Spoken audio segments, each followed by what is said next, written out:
ত্রয়োদশ জাতীয় সংসদ নির্বাচনে তরুণ প্রজন্মকে জুলাই চেতনা বাস্তবায়নে, গণভোটে হা ভোট এবং নতুন বাংলাদেশ গড়ার স্বপ্ন বাস্তবায়নে দাঁড়িপাল্লা প্রতীকে ভোট দিতে আহ্বান জানিয়েছেন জামায়াতের প্রার্থী doctor Mohammad Abdul Mannan.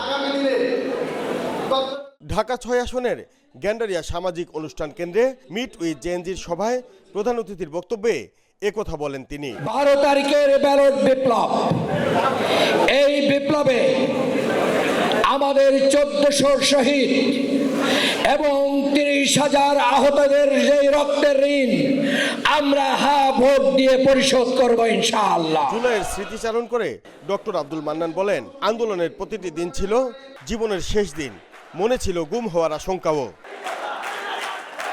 Meet with জেএনজির অনুষ্ঠানে জুলাই তরুণদের চেতনা বাস্তবায়ন করতে বিভিন্ন দাবি তুলে ধরেন ছাত্রনেতা ও বাংলাদেশ ইসলামী ছাত্র শিবিরের নেতারা।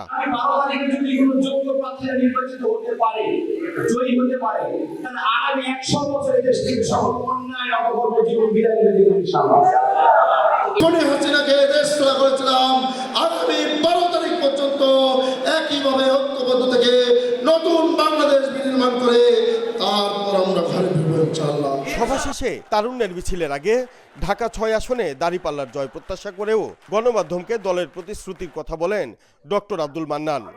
একটা মুক্তির পথ খুঁজছে, এখন আপনি যখন সর্বোচ্চ বিপদে থাকবেন, যে কেউ এসে আপনাকে মুক্তির পথ দেখালে আপনি সেটা রিসিভ করবেন। ঢাকা ৬-এর জনগণ পুরাতন ইতিহাসকে পরিবর্তন করে নতুন ইতিহাস করতে চাই। তারা এই জন্য বলছে যে সব দল দেখেছি, ধানের শীষ দেখেছি, লাঙ্গল দেখেছি, নৌকা দেখেছি, এবার দাঁড়িপাল্লাকে। 12 ফেব্রুয়ারি অনুষ্ঠিত নির্বাচনে নির্বাচিত সাংসদ পুরান ঢাকার দীর্ঘদিনের সমস্যা সমাধান করবেন, এমনটাই প্রত্যাশা করছেন স্থানীয় তরুণ প্রজন্ম। বাকি বিল্লাহ, এশিয়ান টেলিভিশন।